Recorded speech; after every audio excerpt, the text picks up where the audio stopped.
জান্নাতীদেরকে যখন জান্নাতের কাছে নিয়ে যাওয়া হবে, জান্নাতের গেটটা ওপেন হয়ে যাবে। ওপেন হওয়ার পরে ফেরেশতারা ডাক দিয়ে বলবেন, সালামুন আলাইকুম তিবতুম ফাদখুলুহা খালিদিন।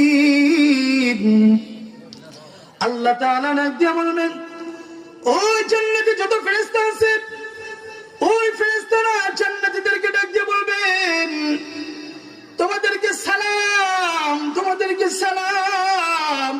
এই জান্নাতে তোমরা চিরস্থায়ী ভাবে শান্তিতে বসবাস করো। দুনিয়ার মানুষ আমাদেরকে, দুনিয়ার মানুষ সালাম দেয় কি দেয় না? কথা বলেন। আমাদেরকে দুনিয়ার মানুষ সালাম দেয়, জান্নাতের ভিতরে ফেরেশতারা সালাম দিবেন, ও জান্নাতীরা চিরস্থায়ীর জন্য এই জান্নাতে তোমরা শান্তিতে থাকো। শান্তির সালাম দিবে আমাদেরকে। এই দুনিয়ার ভিতরে মানুষ আমাদেরকে সালাম দেয়, ঠিক কিনা? কথা বলেন, জোরে বলেন না ঠিক কিনা? এই সালামটা কেউ দেয় মন থেকে শান্তির জন্য, আবার কেউ দেয় ভয় পেয়ে, ঠিক কিনা? কথা বলেন। ভয় করে দেয় কি দেয় না? যদি সালামটা না দেয় কি বলবে আমাকে? সালামটা না দিলে কোথায় কোনো হট্টগোল লাগায় ফেলে। তার সন্তানকে রক্ষা করার জন্য কেউ সালাম দেয়, তার স্ত্রীকে রক্ষা করার জন্য কেউ সালাম দেয়, তার মেয়েটাকে রক্ষা করার জন্য কেউ সালাম দেয় তার নিজেকে সেভ করার জন্য।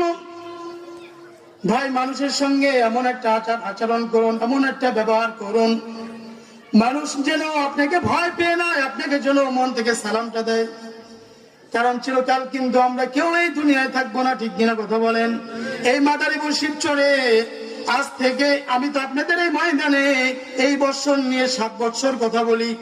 এখানে 7 বছর আগে যারা এই মহল্লায় ছিল তারা কি আজ অব্দি পর্যন্ত এখনো সবাই বেঁচে আছে নাকি? কথা বলেন। সবাই তো বেঁচে নাই। আমার কলেজার টুকরা ছোট ভাই আজকে 2 বছর হয়ে গেল এই দুনিয়া থেকে বিদায় নিয়ে চলে গিয়েছে। তার মানে দুনিয়া থেকে মানুষ এমনি ভাবে চলে যাবে, কেউ আমরা চিরকাল এই দুনিয়ায় থাকবো না।